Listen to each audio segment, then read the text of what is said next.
क्योंकि सद्गुरु कबीर का मंच है ही हमारे एक एक पल को सुधारने सजाने के लिए। सद्गुरु कबीर के मंच से आप अक्सर वही बातें सुनेंगे जो वर्तमान है, जिससे हमारा वर्तमान सुधरता हो। और सच तो यह है कि जब वर्तमान सुधरता है तो भविष्य खुद सुधर जाता है। संसार में ऐसा है कि अगर किसी की साइकिल खराब हो जाए तो साइकिल बनाते हैं, मोटरसाइकिल खराब हो जाए तो मोटरसाइकिल बनाते हैं, मोबाइल खराब हो जाए तो मोबाइल बनाते हैं। ऐसा कोई नहीं करता कि मोबाइल खराब हुआ तो गाड़ी बनाने चले गए, कि गाड़ी खराब हुआ तो मोबाइल बनाने चले गए। जो खराब होगा उसी को बनाना पड़ता है। लेकिन अध्यात्म में थोड़ा सा गणित उल्टा है। यहाँ सीधा गणित काम नहीं करता, यहाँ थोड़ा सा उल्टा सोचना पड़ता है। अगर आपको भविष्य बनाना है तो वर्तमान बनाना पड़ेगा। अगर आप चाहते हैं कि हमें भविष्य बेहतर करना है तो वर्तमान ठीक कर लीजिए। भविष्य से आप डायरेक्ट मिल ही नहीं सकते, तो जिससे मिलना ही ना होगा उसे ठीक कैसे कर पाएंगे। अगर आपको मृत्यु ठीक करना है तो जन्म ठीक कर लीजिए, जीवन ठीक कर लीजिए। अध्यात्म में थोड़ा उल्टा होता है। यहाँ आप जो अभी ठीक करेंगे ये तो होगा ही, आगे भी ठीक हो जाता है। अभी आप जन्म ठीक करेंगे, मृत्यु खुद ठीक हो जाएगी। अभी आप वर्तमान ठीक करेंगे, भविष्य खुद ठीक हो जाएगा। तो सद्गुरु कबीर का मंच विचारों का मंच है, विवेक का मंच है। यहाँ हमें सद्गुरु संत सिर्फ इतनी सी दृष्टि देते हैं कि हम अपने जीवन में अच्छा या बुरा की समझ कर सकें। सद्गुरु संत हमें सिर्फ वह दृष्टि देते हैं कि हम सत्य असत्य को समझ सकें। सद्गुरु कबीर के मंच से आपको यह नहीं कहा जाएगा कि नहीं यही सत्य है मान लो, फिर तो भ्रम में पड़ जाएंगे। सद्गुरु कबीर के मंच से यह भी नहीं कहा जाएगा कि हाँ भगवान है विश्वास कर लो, या नहीं है विश्वास कर लो। सद्गुरु कहते हैं बस विचार कर लो, खुद पता चल जाएगा। सत्य विचार की वस्तु है, उस पर हम चिंतन करेंगे तो सत्य स्वतः आपके जीवन में आ जाएगा। सद्गुरु कबीर के मंच से यह नहीं कहा जाता कि ये राम है, अपने बच्चे को कहो राम की पूजा करें। ये सद्गुरु कबीर ने कभी यह भी नहीं कहा कि मैं कबीर हूँ तो मेरी पूजा करो, या मुझे अपने बच्चों से कहो प्रणाम करें। सद्गुरु कहते हैं सिर्फ महापुरुषों के आदर्श बता देना बच्चों को, उनके भीतर खुद यह परिवर्तन आएगा कि कौन प्रणाम के लायक है और कौन नहीं है। विचार का मंच है, यहाँ से हमें सोचने समझने विचार करने की शक्ति मिलती है। राम महान क्यों है यह विचार यहाँ किया जाता है। और एक बार अगर बच्चों को यह पता चल गया कि हाँ राम इन वजहों से महान है, तो कभी कोई उसको रोक भी नहीं सकता कि वो राम को ना माने। लेकिन अगर सिर्फ यह सिखाया गया कि नहीं कुछ मत जानो, ये जानो कि राम भगवान है, बस पूजा करते रहो, तो कभी न कभी अगर मन में सवाल खड़ा होगा तो वो राम की पूजा छोड़ भी देगा, राम से नफरत भी करेगा। अगर यह बताया गया कि नहीं ये कबीर हैं बस मानो, सद्गुरु कहते नहीं, यही तो भविष्य बिगाड़ना हुआ, जीवन बिगाड़ना हुआ।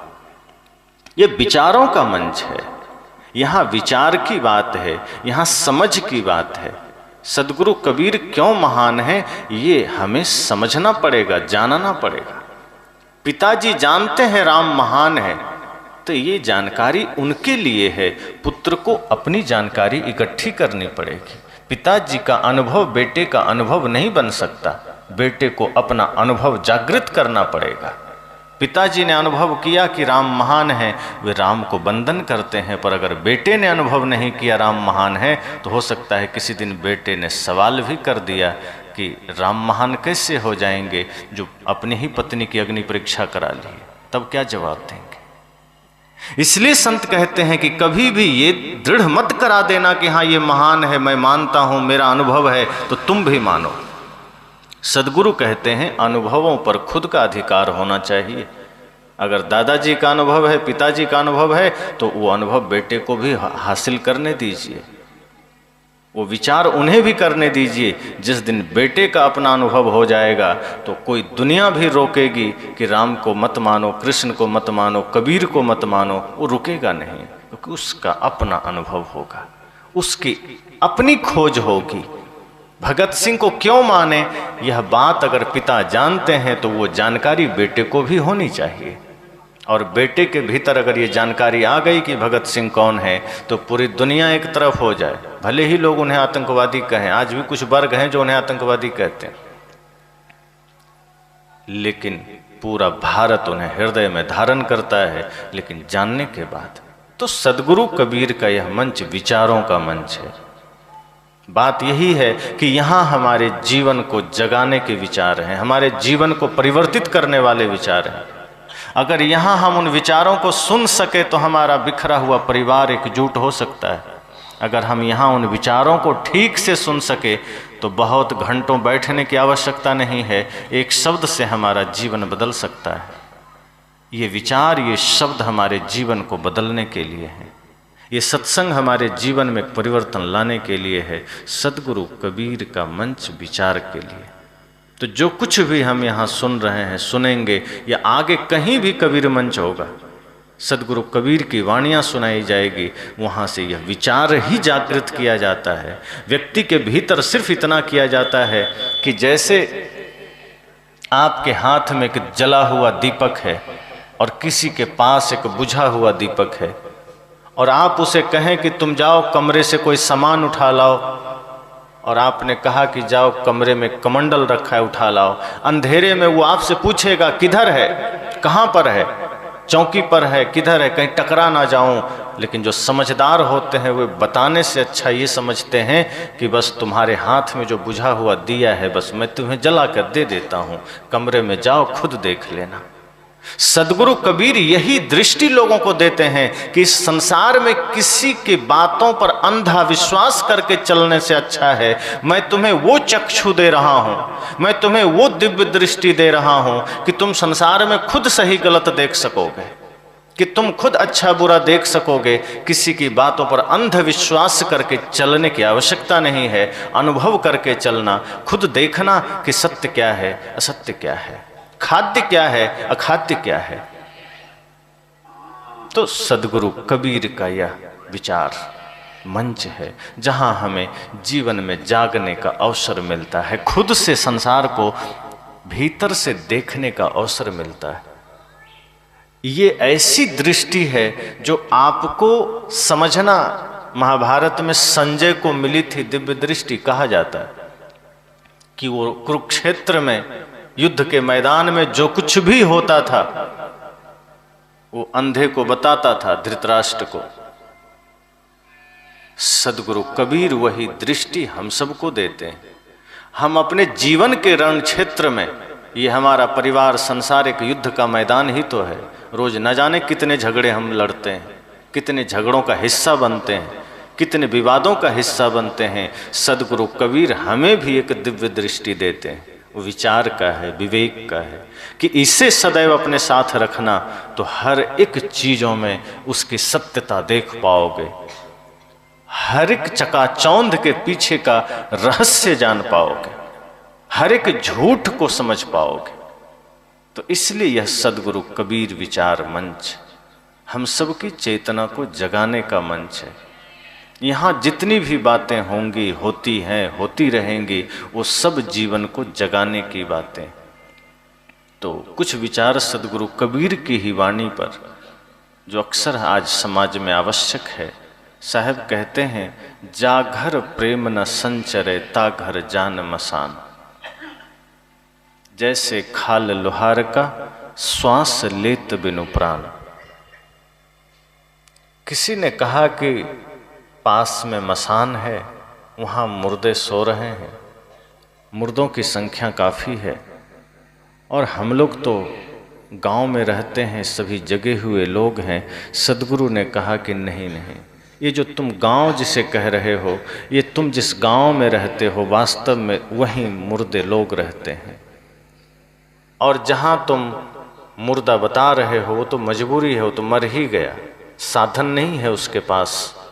लेकिन असल में तुम जिन घरों में रहते हो अब वो तेरा घर मुर्दा घर बन चुका है, अब वो तेरा घर शमशान घाट बन चुका है।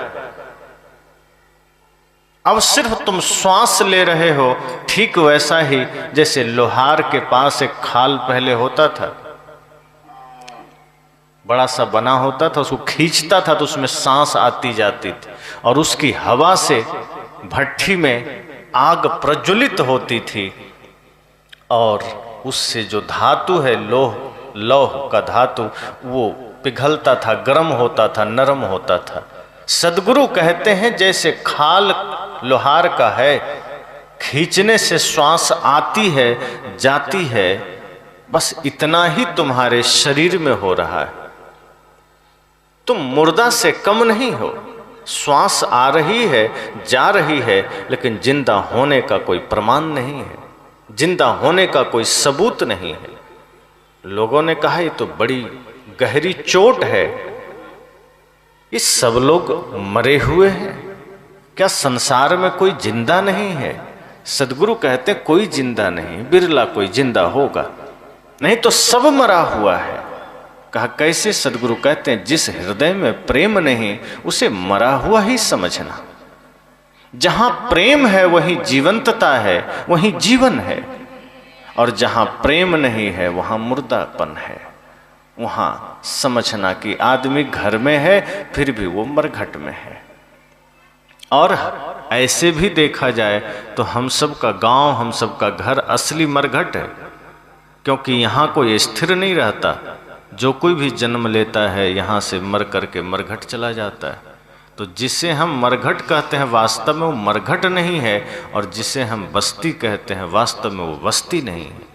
बस्ती मतलब जहाँ बस गया कोई हटेगा नहीं, मरघट मतलब जहाँ लोग मर के घट रहा हो। तो मरघट में कोई जाके नहीं मरता, घर में मरता है। जहाँ मरता है वहीं मर के घट रहा है। तो घर मरघट तो गांव हुआ, और बस्ती जिसे हम कहते हैं जहाँ बस गया, मरघट बस्ती है। एक संत बैठे थे रास्ते में, कुछ लोगों ने कहा कि मुझे बस्ती जाना है, रास्ता बताएं। संत ने कहा दाएं चले जाओ, उधर मरघट था। वो आदमी मरघट पहुंच गया, देखा सुनसान मुर्दे जल रहे हैं। वो आदमी बड़ा हैरान हुआ, कहा लगता है कोई पागल तो नहीं था, पागल ही होगा, सुनसान में बैठा है, साधु तो नहीं होगा। आया, झल आया, कहा कि हमें पागल समझते हो, मैं तुमसे रास्ता पूछा, मार्ग पूछा, और तुम मुझे मरघट भेज दिए। मैंने बस्ती का मार्ग पूछा था। संत ने कहा गहराई से सोचो तो मैंने तुम्हें वास्तव में बस्ती ही भेजा था, अब तुम मरघट जाओगे। कहा ये क्या उटपटांग बातें हैं? संत ने कहा बताओ तुम जिसे बस्ती समझते हो वहां आज तक कोई बसा क्या? धीरे धीरे लोग उठ करके यहीं तो आते हैं, और जो यहां आया यहां से कहीं गया क्या? राख भी यहीं मिलेगी, वो आदमी यहां से कहीं जाता नहीं है। तो जिसे तुम मरघट समझते हो वास्तव में वही बस्ती है, और जिसे तुम बस्ती समझते हो वास्तव में वही मरघट है। चलते चलते संत ने उसके जीवन की ज्योति जगा दी। उसने कहा बात तो ठीक है, जिस बस्ती में हम बस्ती समझ करके मस्ती करते हैं, लेकिन वो इतना वीरान होगा, इतना विघटन होगा उसका, अब पता चला। संत ने कहा यही दृष्टि तो हम देते हैं, ताकि जीते जी ये जान लो कि जिसमें तुम मन फंसा करके अपनों से विरोध कर लेते हो, जिस शरीर संसार और माया के चक्कर में अपने ही घर के विरुद्ध, अपने ही लोगों के विरुद्ध खड़े हो जाते हो, अपने ही भाई के विरुद्ध खड़े हो जाते हो, वो सब छूटने वाला है। ये परिवार से बड़ा धन तुम्हारा कुछ नहीं, लेकिन परिवार को तुम पीछे कर देते हो। धन के चक्कर में, पद के चक्कर में, माया के चक्कर में अपने ही भाई का दुश्मन बन जाते हो, अपने ही पिता का दुश्मन बन जाते हो, अपने ही पड़ोसी का दुश्मन बन जाते हो। और यही तो तुम्हारे जीवन में मुर्दापन है। तुम्हें लगता है तुम जिंदा हो, लेकिन तुम मुर्दा हो। उस आदमी ने सिर झुकाया, कहा बस हमें समझ में आ गया कि जगत क्या है। सद्गुरु भी यही कहते हैं कि जिस घर में, जिस हृदय में प्रेम नहीं है, समझना वो मरघट है, वो जिंदा नहीं है। संत तो कहते हैं जिंदा वह आदमी नहीं है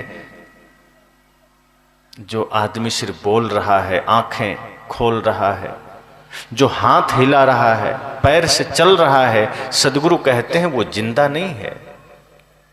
जिंदा वह है जिसके हृदय में प्रेम है, जिंदा वह है जिसके हृदय में करुणा है, जिसके हृदय में संवेदना है, वह जिंदा है। ये जिंदा होने का प्रमाण है, ये जिंदा होने का सबूत है। अगर आप किसी के दुख को देखकर द्रवित नहीं हुए, आप मुर्दा हैं। अगर आपको किसी जीव का कष्ट देख करके भीतर संवेदना जागृत ना हुई, तो आप जिंदा नहीं हैं, आप मुर्दा हैं। जिंदा होने का प्रमाण यही है कि किसी को पीड़ा में देखा और हृदय में पीड़ा हुई, किसी को कष्ट में देखा और भीतर कष्ट का आभास हुआ। ये गहरा धर्म है। सबसे बड़ा धर्म यही है कि किसी की पीड़ा को देखा और भीतर पीड़ा हुई। और ये हम सद्गुरु कबीर में इतना विराट रूप में था कि हम सोच भी नहीं सकते। इसलिए तो अहिंसा को परम धर्म कहा गया। आप सोचिए, दया को धर्म कहा, सत्य को धर्म कहा, प्रेम को भी कहा। सद्गुरु कबीर ने कहा ना कि जहां दया तहां धर्म। और तुलसीदास जी ने क्या कहा? धर्म न दूसर सत्य समाना। लेकिन सोचिए, जब अहिंसा शब्द की बात आई तब तुलसीदास जी भी सिर पर हाथ रखते हैं कि सत्य को तो मैंने पहले ही धर्म कह दिया है, अब अहिंसा को क्या कहें। तब उन्होंने प्रयोग किया अपनी विद्वता का और अहिंसा के पहले परम शब्द को जोड़ा कि नहीं, सत्य तो धर्म है, प्रेम भी धर्म है, दया क्षमा भी धर्म है, लेकिन जहां अहिंसा है वह परम धर्म है। तब उन्होंने कहा परम धर्म श्रुति विदित अहिंसा, कि ये अहिंसा परम धर्म है, इससे बड़ा कोई धर्म नहीं। और अहिंसा के मूल में करुणा ही है, प्रेम ही है, सत्य ही है। अहिंसा मतलब जहां किसी को भी कष्ट में देखा और भीतर करुणा जागृत हुई, किसी की पीड़ा को देखा और भीतर संवेदना जागृत हुई, किसी छोटे से जीव को भी कष्ट में देखें और आपके भीतर अगर करुणा जागृत हुई तो समझना जिंदा है। इसलिए सद्गुरु कबीर जब यह कहते हैं कि मैं रोवूं इस जगत को मोको रोवे न कोई, तो इसमें उनकी लाचारी नहीं है, विराट अहिंसा करुणा समाया हुआ है। कोई आदमी अपने परिवार के लिए रोता है, कोई बेटे के लिए रोता है, कोई मकान के लिए रोता है, कोई धन के लिए रोता है, बहुत हुआ तो कोई समाज के लिए रो दिया, कोई देश के लिए रो दिया। सद्गुरु कबीर कहते हैं मैं इस जगत के लिए रोता हूं। इतनी विराट करुणा, इतना विराट हृदय। सोचिए, संपूर्ण जगत के लिए प्रेम समाया हुआ है सद्गुरु कबीर के हृदय में। ये साधारण बात नहीं है कि समस्त जगत के लिए चिंता होना। एक एक व्यक्ति के जीवन के दुख को सद्गुरु कबीर कहते हैं ये मेरा ही दुख है। मैंने जिस शांति को पाया है, मैंने जिस आनंद को पाया है, मैं उसी में संपूर्ण विश्व को देखना चाहता हूं। इसलिए जब तक एक भी इंसान दुखी है, मेरे आंखों में आंसू रहेंगे, मेरे हृदय में पीड़ा रहेगी। और यही पीड़ा बुद्ध को भी लोगों के बीच लेकर आई, वरना बुद्धत्व को पा लिए एकांत रहते, चुपचाप बैठते। लेकिन जब परम शांति को पाया और तब जगत के कष्ट का अनुभव हुआ कि मैं भी इसी संसार में रहकर बहुतों कष्ट झेला है, मैंने भी कष्ट पाए हैं, ये संसार भी कष्ट पा रहा है, ये संसार भी पीड़ा का अनुभव कर रहा है। अब मैंने शांति पा लिया है, अब ये शांति सिर्फ मेरी नहीं, ये जगत का है। और एकांत छोड़ करके बुद्ध लोगों के बीच आए वही पीड़ा लेकर आई, वही करुणा लेकर आई। जो पूर्ण अहिंसा में स्थित हो गया वो जगत की पीड़ा को देखकर द्रवित होगा ही होगा, वो जगत के दुखों को देख करके द्रवित होगा ही होगा। तो बुद्ध भी द्रवित हुए, महावीर भी द्रवित हुए, और सदगुरु कबीर ने तो कह ही दिया कि मैं रोऊं इस जगत को, कि मैं जगत के लिए रो रहा हूं। किसी ने कहा आपको क्या चिंता, जगत दुख है में है तो है। सदगुरु ने कहा ये जगत मेरा ही है, मैं इससे असंग हूं, लेकिन मैं लोगों को दुखी नहीं देख सकता। मेरे हृदय में सिर्फ इतनी ही भावना है कि समस्त संसार सुखी हो जाए। इसलिए तो साहब ने कहा कि चक्की चलती देख कर दिया कबीरा रोए, दो पाट भीतर आए कि साबुत गया ना कोई। ये भी उनकी करुणा का ही प्रमाण है, ये भी उनके प्रेम का ही प्रमाण है। समस्त सृष्टि से प्रेम है सदगुरु कबीर को। अब लोगों ने तो समझा कि कबीर पागल हो गए कि चक्की देख करके रो रहे हैं। अरे चक्की तो बूढ़ी माता हर दिन चलाती थी। अब पहले मशीन तो नहीं था कि मशीन चले, चक्की पर ही आटे पीसे जाते थे, उसी में बेसन पीसते थे लोग। जो भी पीसना हो, दाल बनाना हो, चक्की में ही होता था। जिसको जाता बोलते हैं उसी पर होता था। सदगुरु कबीर ने देखा कि एक बूढ़ी माँ चक्की चला रही है, रोने लगे। लोगों ने समझा सदगुरु कबीर लगता है पागल हो गए। अरे चक्की चलने से कोई रोता है? ये तो रोज चलती थी, ये बूढ़ी माँ का काम ही है चक्की चलाना, ये हर दिन चलाती थी, आज ही इनको रोना क्यों आया? लोग इकट्ठे हुए, कहा क्या हुआ? कहा चक्की चलती देखा तो रोना आ गया। लोगों ने कहा पागल हुआ, चक्की कोई आज थोड़े चल रही है, तो सदियों से चल रही है। और ये बूढ़ी माता कोई अकेले चक्की चला रही है? कितनी बूढ़ी माताएं चक्की चला रही है, कितना रोएंगे आप? इतनी ही देर में फिर सदगुरु कबीर थोड़ा हंसे। लोगों ने कहा लगता है सच में साहब पागल हो गए, ये रो रहे हैं फिर हंस रहे हैं। लोगों ने कहा कि राज क्या है, मामला क्या है? साहब ने कहा ये चक्की को मैंने देखा तो मुझे रोना आया, लेकिन रोना इसलिए आया कि इस चक्की को देखा, ये चक्की प्रतीक बनी। वास्तव में चक्की से कोई एलर्जी मुझे नहीं है, कोई पीड़ा मुझे नहीं है, इस चक्की के वजह से नहीं रोया, लेकिन इस चक्की को देखा तो मुझे कुछ और याद आ गया। जैसे आप कई बार कुछ चीजें देखते हैं तो आपको कोई उस चीज को देखने से कुछ अपना कुछ घटना याद आ जाती। सदगुरु ने कहा कि मैंने इस चक्की को देखा तो मुझे भी कुछ याद आ गया। कहा क्या? कहा मुझे ये जगत रूपी चक्की का ध्यान आ गया। कहा मतलब? कहा देख रहे हो इस चक्की को, इसमें अनाज डालते हैं तो बीच में खूंटा है, कील, और कील के ही पास अनाज डालने की जगह है। उसमें अनाज डाला जाता है और जैसे ही चक्की घुमाई जाती है वो सारे अनाज जा करके पिस जाते हैं। बस वही देख करके मुझे इस जगत की चक्की का ध्यान आ गया। लोगों ने कहा तो मतलब? कहा ये जो संसार है, ये जो विश्व है, ये जगत है, ये भी एक चक्की समझना, और इसमें भी दो पार्ट हैं, एक जन्म है एक मृत्यु है। इस जन्म और मृत्यु रूपी दो पार्ट में सारे जीव पिस रहे हैं, सब लोग मरे जा रहे हैं, सब लोग काल के गाल में जा रहे हैं। मुझे यही देख करके रोना आ गया, यही देख करके मेरी व्यथा बाहर आ गई। मेरे भीतर इसी को देख करके संवेदना जागृत हो गई। लोगों ने कहा ये तो सोचने वाली बात है, हमने तो सोचा ही नहीं था कि हम सब भी इस जगत रूपी चक्की में पिसे जा रहे हैं। हमें तो लगा कि आप साधारण सी चक्की देखकर रोए। सदगुरु ने कहा इतना नादान तो नहीं कि मैं ये पत्थर की चक्की को देखकर रोने लगूं। मुझे याद आया इस जगत की चक्की की, और मैंने यह देखा, ये अनुभव किया कि सारे जीव जन्म और मृत्यु के पाट में पिसे चले जा रहे हैं, कोई बच नहीं रहा है। तो लोगों ने कहा सदगुरु जी, हे सदगुरु, ये तो फिर दुख की बात है कि हम सब पिस रहे हैं और फिर आप हंसे क्यों? तो सदगुरु कबीर कहते हैं यही तो बात है।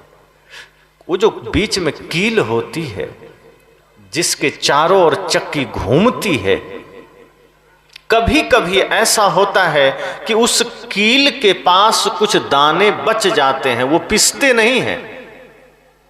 जो दाने कील के निकट रह जाते हैं, उसी के आसपास चिपके रह जाते हैं, वो पिसने से बच जाते हैं, और जो बाहर जैसे ही दूर गया वो पिस जाता है।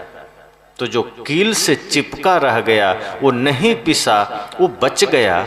इस जन्म और मृत्यु रूपी पाट में, इस संसार रूपी पाट में भी जो सदगुरु रूपी कील के निकट चला गया वो पिसने से बच गया, वो नुकसान उसका नहीं हुआ। अर्थात शरीर तो क्षीण हुआ, लेकिन उसके कर्म, उसके संस्कार इतने पवित्र हो गए कि वो अमर हो गया।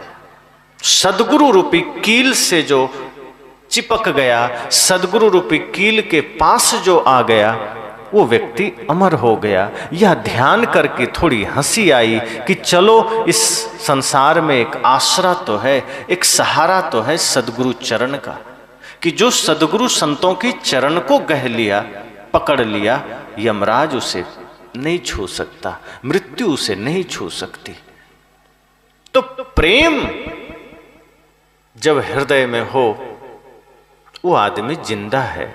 अहिंसा हृदय में है तो समझना वो आदमी जिंदा है, वो मुर्दा नहीं है।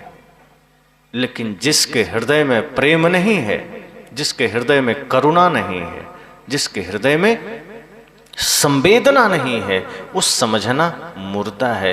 तभी तो कभी कभी लोग कहते हैं कि ये आदमी, इसकी क्या बात करते हो, तो पूरा पत्थर दिल है, इसको कोई फर्क नहीं पड़ता, कोई रोवे गावे दुखी रहे, ये पत्थर दिल सदगुरु कहते हैं। लेकिन मुझे तो चिंता है, मुझे इस जगत की चिंता है, मुझे समाज की चिंता है, क्योंकि आज जगत विघटन के मार्ग पर है, आज यह जगत बर्बादी के मार्ग पर है। आज घर घर नहीं रहा, आज परिवार परिवार नहीं रहा, समाज समाज नहीं रहा, ये आज देश देश नहीं रहा, सब विखंडित हो गए। हमारा परिवार बिखरा, समाज बिखरा, घर बिखर रहा है, लोगों का जीवन बिखर रहा है। जिस घर में पवित्रता होनी चाहिए, प्रेम होना चाहिए, जिस घर में दिव्यता होनी चाहिए, वो घर आज बुचड़खाना बन रहा है, कबाड़खाना, होटल बन रहा है।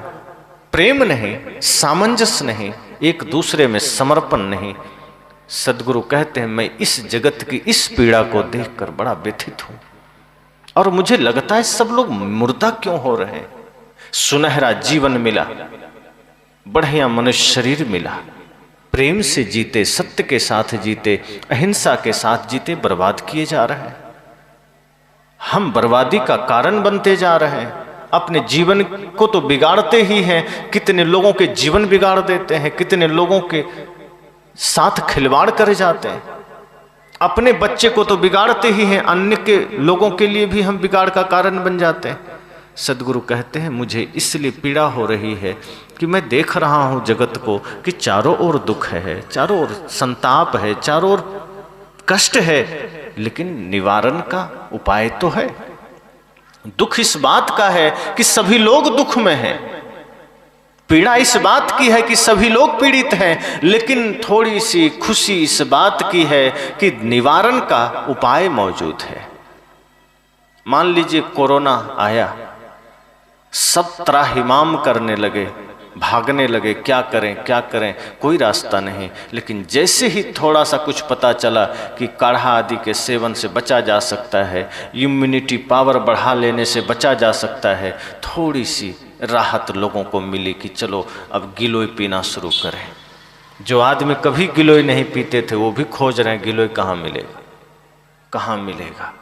एक संभावना मिली, एक भरोसा हुआ कि इसके वजह से शायद हम बच सकें, अपने को बचा सकें, अपने परिवार को बचा सकें, और हुआ भी। और अब किसी को भय नहीं।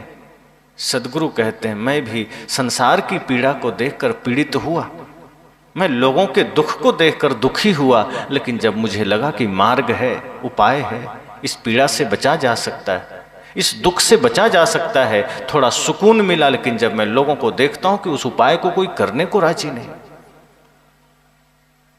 प्रेम के मार्ग पर चलने को राजी नहीं है, समर्पण के मार्ग पर, भक्ति के मार्ग पर कोई चलने को राजी नहीं। सब शरीर को बिगाड़े चले जा रहे हैं। मुर्दा बन के जीने में ही लोगों को आनंद है। बिना प्रेम के, बिना सत्य के, बिना भक्ति के जीने का ही मजा लोग ले रहे हैं। और वो मजा नहीं, वो कब सजा बन जाए कोई नहीं जानता। सदगुरु कहते हैं इसलिए मुझे पीड़ा है, लेकिन मैं चाहता हूं कि सभी लोग जिंदा बने, कोई मुर्दा ना रहे, सभी लोग जीवित बने। शरीर में हाथ पांव का हिलना जिंदा नहीं होना। हम भोजन कर रहे हैं, बोल रहे हैं, आंखें हिल डुल रही है, जगत को हम देख रहे हैं, लेकिन हमारे भीतर कोई संवेदना नहीं, कोई प्रेम नहीं, कोई करुणा नहीं। किसी के दुख को देखकर हृदय द्रवित होना तो छोड़िए, किसी को दुख में देख करके हम प्रसन्न हो रहे हैं। किसी के दुख को मिटाने का भाव तो नहीं है, लेकिन किसी को दुखी करने का भाव है। किसी के उजड़े हुए घर को बसाना तो छोड़िए, बसे हुए घर को उजाड़ने में लगे। किसी को 2 रुपया हम देंगे क्या? आज तो भिखारियों के कटोरे में चोरी होने लगे। यही देश हमारा है, जहां पहले जो कुछ भी शरणागत में कोई आया, कोई भी आया, हम उसे दे देते थे। कोई भी कह दिया कि हम आपके शरण में आए हैं, तो हमारे देश के लोग इतने महान हुआ करते थे कि अपना शरीर का अंग भी दान कर देते थे। राजा शिवी ने एक पक्षी की जान बचाने के लिए अपना शरीर का अंग भी दान कर दिया। पन्नाधाय ने राजा के उत्तराधिकारी पुत्र को बचाने के लिए अपनी संतान को ही आगे कर दिया कि ये चला जाए तो कोई हर्ज नहीं, लेकिन राजा का संतान चला गया तो राज्य का क्या होगा। लेकिन आज अपने स्वार्थ के लिए, अपने निज हित के लिए हम अपने ही पुत्र को नहीं छोड़ते, उस पर भी कुठाराघात करते हैं, दूसरे पर तो करते ही करते हैं। हम दूसरे के प्राण लेने के लिए हम किसी हद तक चले जाते हैं। अपने स्वार्थ के लिए हम कुछ भी, किसी को मारने पर उतारू हो जाते हैं। दान तो क्या ही करेंगे। मैंने कहा ना कि आज भिखारियों के भी कटोरे सुरक्षित नहीं हैं। बेचारे डरते रहते हैं कि कौन हाथ मार ले, कब कहाँ से कौन चोरी कर ले। ये वही देश है जो दान धर्म की महिमा गाता था। ये वही देश है जो दुनिया को देने का मार्ग सिखाया कि दो लो नहीं। और आज हर कोई डरा हुआ है, कब कौन किससे क्या ले लेगा, छीना झपटी हो जाएगा, कहाँ क्या हो जाएगा कोई नहीं जानता। तो हम किस मार्ग पर जा रहे हैं? हमारे भीतर संवेदना खत्म हुई। हमारे सामने कोई लाचार पड़ा है, हमारा हृदय नहीं पिघलता। माँ बाप दुखी हैं, हृदय नहीं पिघलता, दूसरे को तो छोड़ दीजिए। इतनी सारी समस्याएं हमारे देश में आ रही है। माताएं रो रही है, पिता रो रहे हैं। वृद्धाश्रम जाके कभी देखिए, इतनी दुर्गति है। एक बार मुझे बगल से गुजरने का अवसर मिला। मैंने देखा कुछ बुजुर्ग वहां बैठे हैं, चेहरे पर सिर्फ दुख के भाव हैं, आंखों में सदैव आंसू बने हुए हैं। वो आंसू कभी सुख नहीं रहे हैं। हाथ कांप रहे हैं, अपने से कपड़े धो रहे हैं, अपने से कहीं झाड़ू लगा रहे हैं। और उस अवस्था में वो बैठ करके आपस में सिर्फ यही बातें कर रहे हैं कि बड़ा सपना देखा था, बड़े ख्वाब देखे थे कि बेटे योग्य बनेंगे, बहुएं घर आएगी, बुढ़ापा शांति से कट जाएगी। लेकिन सब पर पानी फिर गया। नियति ने कहाँ लाके खड़ा कर दिया। अपने से अपना कपड़ा धोने को मजबूर हैं 80 साल में, झाड़ू लगा रहे हैं, तब कुछ भोजन मिल जाता है। दुख बांटने के लिए कोई नहीं है, आपस में वो भी दुखी, हम भी दुखी, एक दूसरे को दुख कह करके रो रहे हैं। मैंने कहा यही आज हमारे समाज की हालत है, यही स्थिति है। और जिन घरों में थोड़ी सी भी समझदारी है, थोड़ा सा भी ज्ञान है, वो बचा हुआ है। लेकिन आने वाली पीढ़ियों को अगर हमने अपना ज्ञान स्थानांतरित नहीं किया, जैसे आज के जनरेशन के पास जो ज्ञान है, अगर वो युवाओं के पास नहीं गया, युवाओं से फिर बच्चों में नहीं गया, तो समझना आने वाला भविष्य बहुत दर्दनाक होने वाला है। आगे आने वाला समय बहुत खतरनाक होने वाला है। सदगुरु कहते हैं ये बात 500 साल पहले कि जागर प्रेम न संचरे। ध्यान देना, जब भी हृदय से प्रेम विदा होगा वो घर मरघट की भांति होगा, अपना ही घर काटेगा, अपने ही लोग काटने दौड़ेंगे। वो परिस्थितियां मरघट से ज्यादा नहीं लगेगी। अपने बढ़िया बने बनाए घर में रहोगे, लेकिन पिता बनकर के भी आप पुत्र का प्रेम नहीं पाएंगे, बहू का प्रेम नहीं पाएंगे, और वो घर आपको लगेगा जैसे मैं मरघट में आ गया। सदगुरु कहते हैं वो मरघट जीती जी अगर महसूस हो रहा है तो समझना मनुष्य होने का क्या अर्थ हुआ। घर तो प्रेम से सजना चाहिए। एक पर्दे कम लगे कोई बात नहीं, टाइल्स सस्ते लग जाएं कोई बात नहीं, गाड़ी सस्ती हो कोई बात नहीं, लेकिन घर की सजावट प्रेम से करना। अगर उस घर में प्रेम है तो उससे सौंदर्य किसी और चीज का नहीं। बाहरी सौंदर्य तो विनसने वाला है, बाहर की खूबसूरती तो नष्ट होने वाला है। आप शरीर की ही सुंदरता को देखिए, आज है कितने दिन रहेगी। आज अगर शरीर सुंदर है, 10 साल के बाद थोड़ा सा कम होगा, 20 साल के बाद और कम होगा, 50 के पार जाते ही शरीर सूरत सब बिगड़ जाएगा। जगह जगह जो ब्यूटी पार्लर्स बने हैं, 1-2 घंटे के लिए खूबसूरती प्रदान करने की जगह, तो 1 घंटे तो सुंदर बन जाएंगे, लेकिन बाकी समय 1-2 घंटे के बाद वो सुंदरता उतर जाएगी। सदगुरु कहते हैं अपने विचारों को सुंदर बना लो, अपने कर्म को सुंदर बना लो, अपने आचरण को सुंदर बना लो। सदगुरु कहते हैं मैं गारंटी लेता हूं युगों युगों तक वो सुंदरता कभी नहीं उतरेगी। ये बाहर की सुंदरता, बाहर का रूप ये ढलेगा, ये बाहर की सजावटें ढलेगी, बिखरेंगी, लेकिन जिस दिन तुमने हृदय में प्रेम धारण कर लिया, जिस दिन तुमने हृदय में भक्ति सेवा श्रद्धा धारण कर लिया, युगों युगों तक तुम्हारा नाम, तुम्हारी खूबसूरती बनी रहेगी। आज मीराबाई नहीं है, उनके सौंदर्य की चर्चा है, आचरण के सौंदर्य का, शरीर नहीं। शरीर तो नश्वर है, ये सुंदर हुआ तो क्या हुआ, ये बदसूरत भी हुआ तो कोई हर्ज नहीं, लेकिन अगर आचरण सुंदर हो गया, कर्म सुंदर हो गए, तो वो खूबसूरती शाश्वत खूबसूरती है, वो कभी मिट नहीं सकती। सदगुरु कहते हैं कर्म को सुंदर बना लेना, मन को सुंदर बना लेना। जिस दिन तुमने हृदय में प्रेम धारण किया, सत्य धारण किया, भक्ति धारण किया, कर्म सुंदर हो जाएंगे। और ये सत्संग रूपी ब्यूटी पार्लर में संभव है। और यहाँ जिसने अपने जीवन को सुंदर बना लिया वो कभी कुरूप नहीं हो सकता, और उसकी पूजा होती है। इसलिए माता शबरी पता नहीं सुंदर थी कि नहीं, ये पता नहीं, किसी ने पूछा कि वो सुंदर है कि नहीं। किसी हीरोइन का नाम आता है तो लोग पहले सोचते हैं अच्छा वो सुंदर है, लेकिन जब भक्तों का नाम आता है, संतों का नाम आता है, सती साध्वियों का नाम आता है, वीर वीरांगनाओं का नाम आता है, तो हम सिर्फ उनके आदर्श को स्मरण करते हैं और श्रद्धा से शीश झुका देते हैं। सोचो उनकी सुंदरता कितनी महान है। तो जब भी विदुर जी का नाम आता है हम शरीर को याद नहीं करते हैं। जब भी माता शबरी का ख्याल आता है, माता सीता का ख्याल आता है, हम उनके शरीर का ध्यान नहीं करते हैं, हम उनके कर्म को स्मरण करते हैं और श्रद्धा में झुक जाते हैं। सोचो शरीर सुंदर हुआ तो क्या हुआ, वो तो मिटना ही है, रोक भी नहीं सकते। शरीर की सुंदरता ढलेगी, मिटेगी।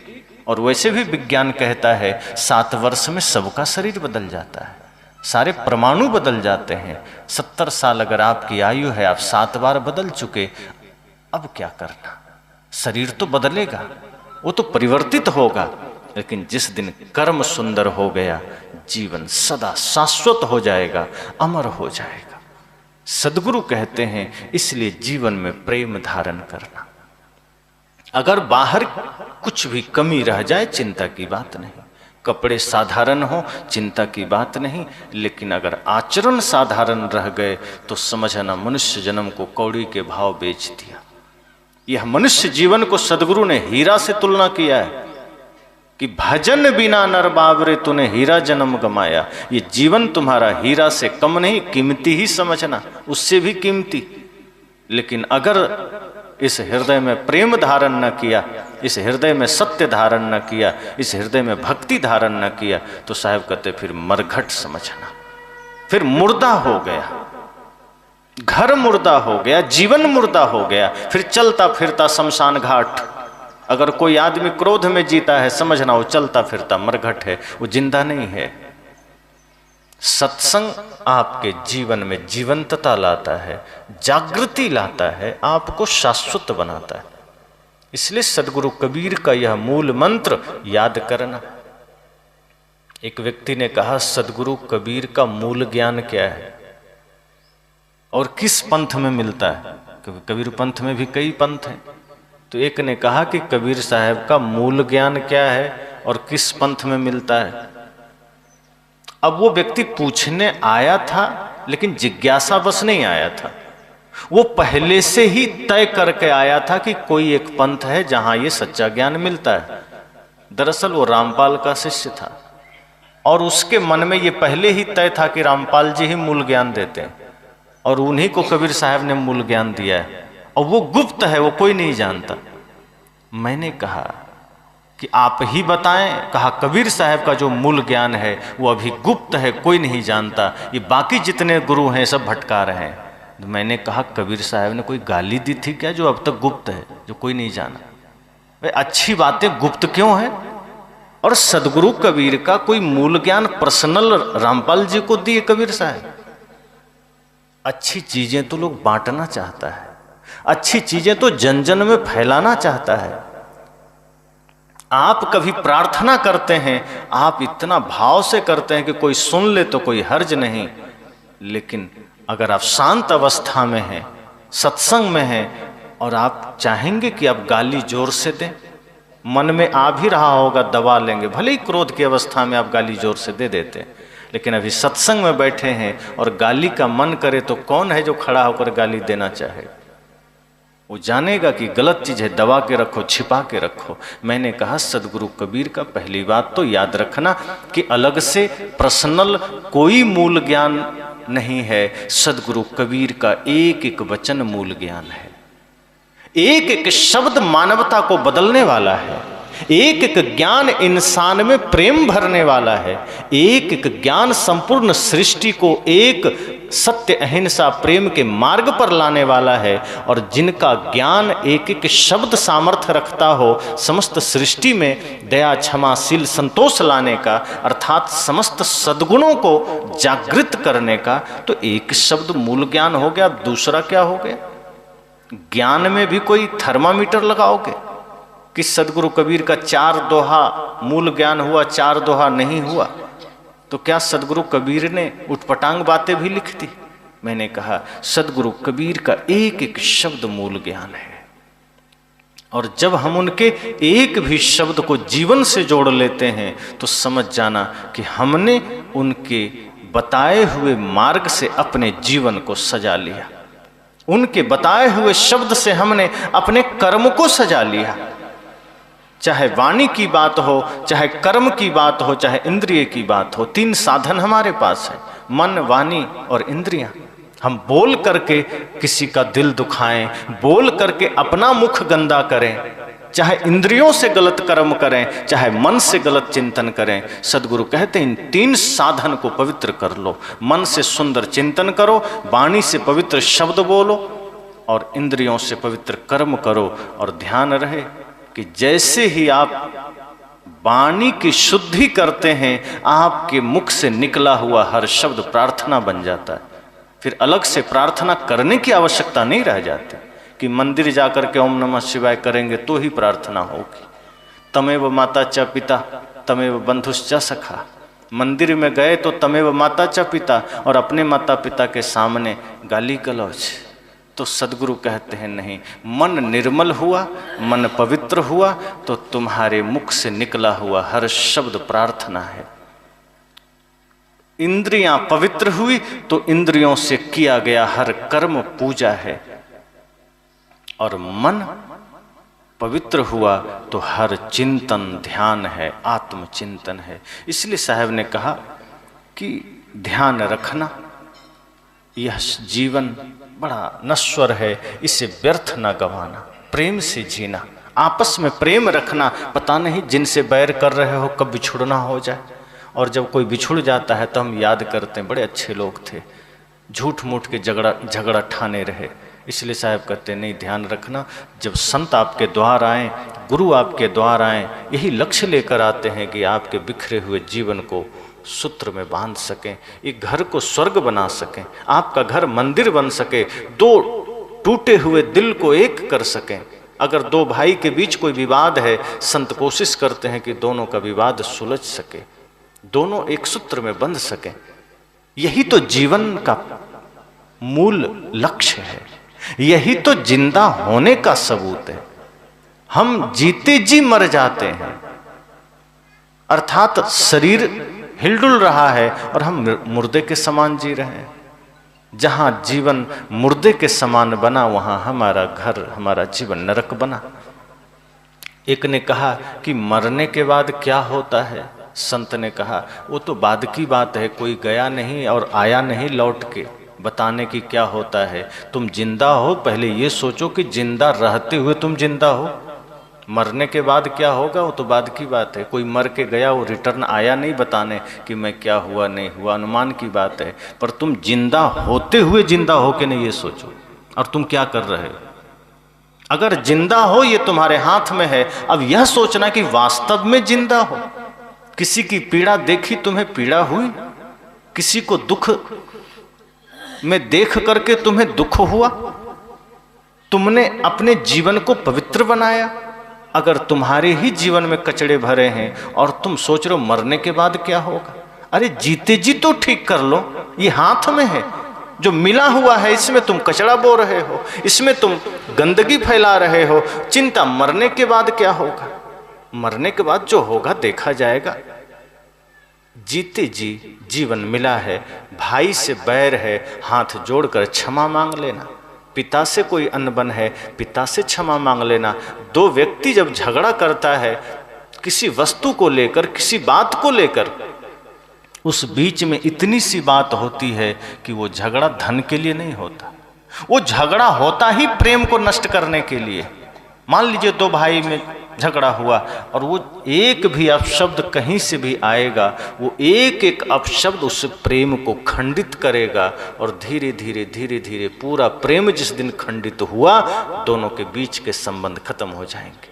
फिर वो एक दूसरे के प्राण के प्यासे बनेंगे, एक दूसरे के विरोधी बनेंगे। एक घटना कहूँ याद आ गई, बातों को विराम दूंगा। दो भाई थे, एक साथ दीक्षा लिया गुरु से, बड़ा प्रेम। गुरुजी जब दीक्षा दिए तो दोनों साथ बैठ करके गुरुजी की सेवा किए। गुरुजी को जलपान कराया, भोजन कराया, पद प्रक्षालन किया, आरती किया, भेंट पूजा किया, सब किया। फिर भोजन का समय हुआ, गुरुजी को खिलाया, खुद भी एक ही थाली में परोस करके दोनों खाया। उसके बाद गुरुजी चले गए। 5-7 वर्षों के बाद पुनः बड़े भाई ने गुरुजी को बुलाया कि गुरुजी पुनः सत्संग करने आइए। गुरुजी आए, सत्संग हुआ, आरती हो गई, सारी प्रक्रिया हुई। गुरुजी ध्यान नहीं दिए जाता, लेकिन जब भोजन का समय हुआ और गुरुजी के लिए भोजन लाया गया, तब गुरुजी ध्यान दिए, अरे तुम्हारा एक छोटा भाई भी तो था, वो कहाँ है? बुलाओ उसे, कहीं गया है क्या? उस आदमी ने कहा नहीं, कहीं नहीं गया है, बगल में ही रहता है। का बुलाओ से, का नाम मत लीजिए उसका, आप भोजन करिए। गुरुजी ने कहा नहीं, पहले भाई को बुलाओ। क्या बात है? कहा गुरुजी आप भोजन करिए, छोड़िए उस नालायक को। गुरुजी ने कहा अरे ऐसी बात, वो भाई है तुम्हारा, उसे इस भाषा में बोल रहे हो? कहा गुरुजी आप भोजन करिए, उसका नाम मत लीजिए। तब कहा हम दोनों में 5 सालों से बोलचाल बंद है, हम बात नहीं करते हैं। मैं उधर नहीं जाता हूं, वो इधर नहीं आता है, कोई लेना देना नहीं। अगर दिख जाए तो मैं पश्चाताप करता हूं कि कैसे उसका मुंह दिख गया। गुरुजी ने कहा एक ही माता पिता ने से जन्म लिए हो, और इतना नफरत, इतनी घृणा। कहा गुरु जी ज़्यादा बात मत बढ़ाइए, चुपचाप भोजन करिए, हमें भी भूख लगी, हम भी खाएंगे। गुरु जी ने कहा क्या तुम्हें ये लग रहा है कि मैं तेरे द्वार खाने आया हूं? तुम यह सोच रहे हो कि मैं भोजन करने आया हूं? तुम गलतफहमी में हो कि कोई संत तुम्हारे द्वार भोजन करने आते हैं। अरे भोजन तो शरीर की एक छोटी सी जरूरत है जो कहीं भी पूरा हो जाएगा, लेकिन अगर कोई संत, कोई गुरु तुम्हारे द्वार आते हैं तो तुम्हारे द्वार को पावन करने आते हैं, तुम्हारे जीवन के कलुषित विचार को निकालने आते हैं, तुम्हारे सूने बिखरे घर को ठीक से सजाने आते हैं, स्वर्ग मंदिर बनाने आते हैं। और मैं अगर यहाँ आया हूं तो जो मैंने 5-6 वर्ष पहले देखा है कि दोनों भाई मिलकर के मेरी सेवा किए थे, दोनों मिलकर के मुझे भोजन कराए थे, दोनों एक साथ एक थाल में परोस कर खाए थे, आज वो दृश्य मैं नहीं देख रहा। मुझे पीड़ा है कि मेरे आगमन के बाद, मेरी दीक्षा के बाद भी तुम अपने भाई से विरोध कर गए। बात क्या हुई? कहा कुछ नहीं, बहुत अकड़बाज है, सुनता नहीं है कोई बात, छोटी छोटी बात में झगड़ा हो जाता है, छोटी छोटी बात में सुनाने लगता है, मैं बड़ा हूं। संत ने कहा यही तो घमंड है तुम्हारा, कि बड़ा हो इसका घमंड होगा कि छोटा क्यों कहेगा, वो छोटा भाई है क्यों सुनाएगा। कहा तो बड़ा भाई हूं, कैसे सुन लूं? कहा क्यों? बड़ा हो तो आदमी ही तो हो, भाई ही तो है, कह दिया तो क्या हो गए। कहा गुरु जी क्या करें अब? कहा जाओ उसे बुला के लाओ। कहा आपको लगता है वो आएगा? बहुत अकड़बाज है। कहा पहले तो मुझे तुम ही अकड़बाज लग रहे हो, उसको तो मैं नहीं देखा अभी, पहले तुम तो ठीक हो जाओ, शायद वो ठीक हो जाए। कहा मैं क्या करूं, वो आएगा नहीं। कहा पहले ही तुमने तय कर लिया नहीं आएगा, तब तो पक्का नहीं आएगा। पहले तुम तो ठीक हो जाओ मेरे सामने, तुम तो विनम्र बन जाओ, तुम तो निर्मल बन जाओ, आगे उसकी बात देखेंगे। तो मैं कैसे बुलाऊं? 5 साल हो गए, बातचीत ना हुई, देखा भी ठीक से नहीं, कैसे जाऊं? संत ने कहा पहले अपने अकड़ को नीचे करो, जो घमंड तुम्हें भीतर है कि मैं बड़ा, गलती उसकी, ये भाव मिटाओ और यह सोचो कि हो सकता है तुमने भी गलती किया हो।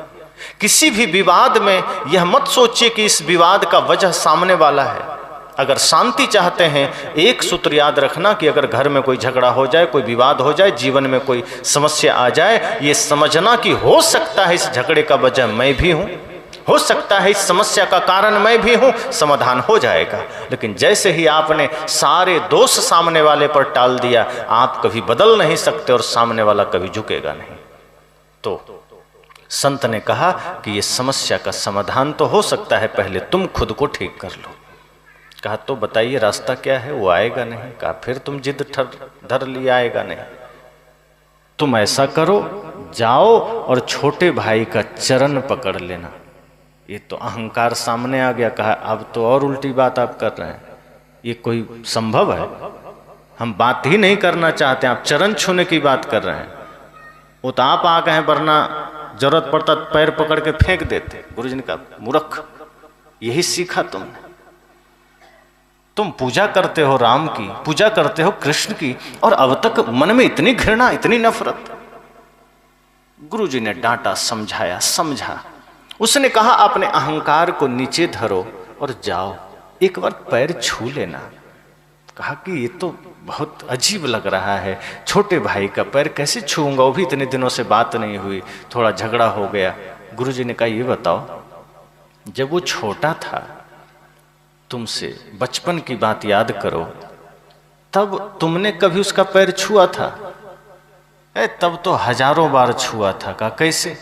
कहा जब नहलाते थे तो पैर पकड़ के, हम ही तो नहलाते थे। जूता पहनाते थे तो कितने बार पैर पकड़े हैं उसका।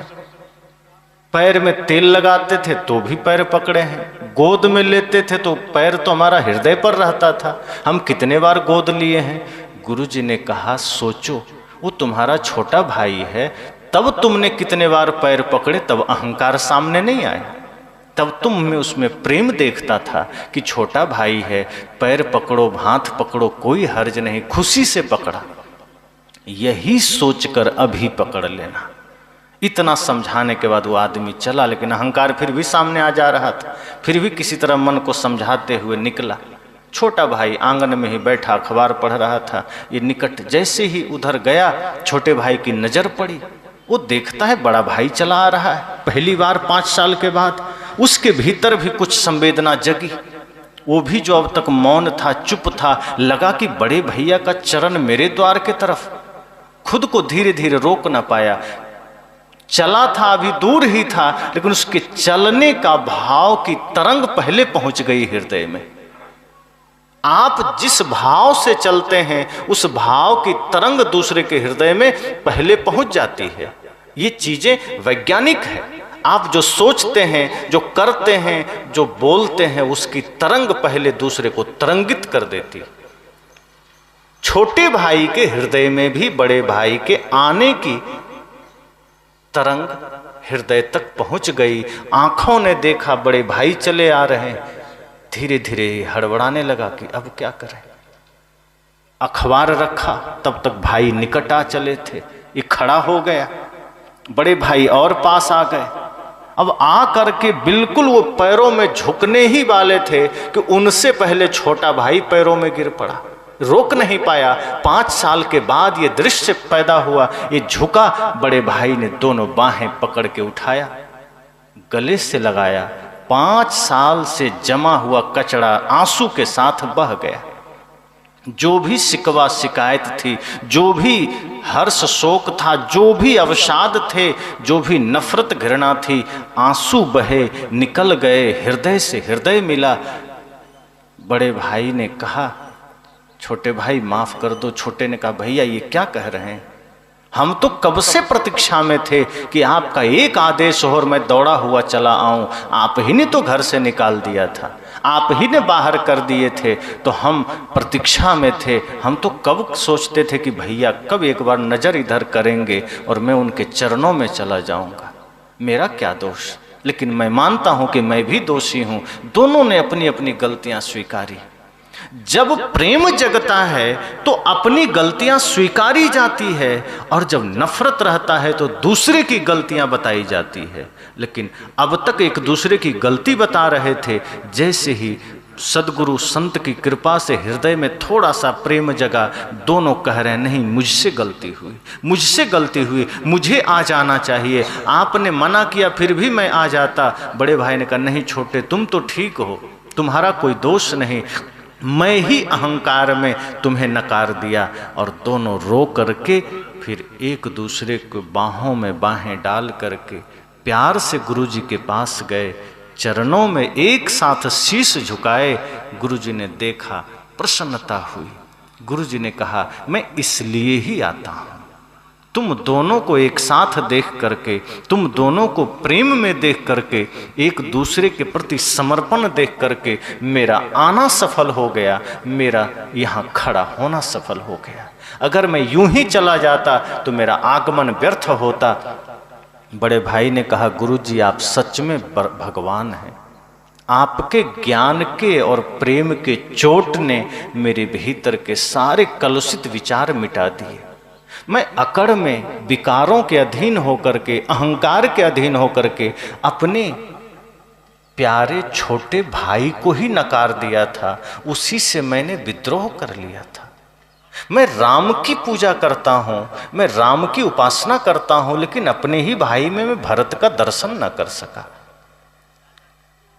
छोटे भाई ने कहा कि मैं भी राम जी की पूजा करता हूँ, लेकिन अपने भैया में मैं राम न देख सका, मुझसे भी भूल हुई। राम जी की कथा सब सुनते हैं, रामायण का पाठ करते हैं, लेकिन हम यह भूल जाते हैं कि राम जी का जीवन अगर हमारा जीवन बन जाए तो घर में कभी बंटवारा ना होगा, कभी विवाद ना होगा, कभी माता पिता को दुख भोगना नहीं पड़ेगा, कभी उनको रोना नहीं पड़ेगा। संत ने कहा, मेरा आगमन सफल हुआ। अब दोनों भाई एक ही थाली में भोजन लिए, एक दूसरे को खिला के खाए, जीवन उनका बदल गया। संत कहते हैं, आप कब बदलेंगे? आपके जीवन में ये परिवर्तन कब आएगा? राम की कथा सुनते सुनते, कृष्ण की कथा सुनते सुनते भी अगर जीवन की व्यथा न मिटी, वो कथा सुनना व्यर्थ ही तो है। अक्सर मैं एक घटना का जिक्र करता हूँ कि दुनिया ने पूछा, दुनिया के लोगों ने राम से पूछा कि हे प्रभु, हे भगवान, पूरी दुनिया आपको भजती है, आपको याद करती है, आपका सुमिरन करती है, आपका जाप करती है, ऐसा कौन है जिसको आप जपते हैं, आप भजते हैं, आप याद करते हैं? जानते हैं राम जी ने क्या कहा? शिव जी का नाम नहीं लिया, किसी का नाम नहीं लिया कि मैं शिव जी को भजता हूं। राम जी ने कहा, भरत सरिस को राम सनेही, जग जप राम राम जप जेही। उन्होंने कहा, भरत से प्यारा मुझे कौन हो सकता है? दुनिया मुझे भजती है, मेरा नाम जपती है, मैं राम अपने छोटे भाई भरत को भजता हूं। ये प्रेम हम सीखते कहाँ हैं? जब अयोध्या लौटते हैं राम लक्ष्मण और सारे लोग, तो माता कौशल्या पहले राम का कुशल नहीं पूछते हैं, पहले लक्ष्मण के पास जाते हैं, और राम जी सर्वप्रथम माता कैकेयी और सुमित्रा के पास जाते हैं। ये प्रेम है। अपनी माँ तो अपनी है ही, उनसे तो प्रेम है ही, लेकिन अगर सौतेली माँ है, पहले वहाँ गए। और माता कौशल्या भी जानती है राम तो मेरा पुत्र है ही, लेकिन लक्ष्मण उनके साथ रहा है, ये तो मेरा पुत्र से बढ़कर है। क्या पूछते हैं कि बेटा, मेघनाद ने जो शक्ति बाण मारा था वो कहाँ लगा था? लक्ष्मण जी ने दिखा दिया अपने पेट के दाएं साइड कि यहां लगा था मां। घाव बड़ा गहरा हुआ होगा, बड़ा जख्म बड़ा हुआ होगा। लक्ष्मण जी ने कहा, लगा तो बहुत जोर से था। तब मां ने एक सवाल किया कि बेटा दर्द कितना हुआ था? तब जानते हैं लक्ष्मण जी ने क्या कहा? माता मुझसे मत पूछो, मैं कुछ नहीं जानता, क्योंकि जब मैं होश में आया तो मैं भैया राम के गोद में था। दर्द इनसे पूछो, ये पता किए होंगे, इनको पता होगा, क्योंकि मैं जानता हूं कि मैं अगर होश में भी रहता तो मुझसे ज्यादा दर्द भैया राम को होता, इसलिए मेरे दर्द का पता मेरे भैया राम से पूछना। लक्ष्मण की कितनी आस्था है, कितनी श्रद्धा है। वो जानते हैं कि दर्द, गीता आप लोग सुनते ना, चोट लगे तुमको तो दर्द मुझे होता है। ये चीजें हम जीवन में कहाँ उतारते हैं?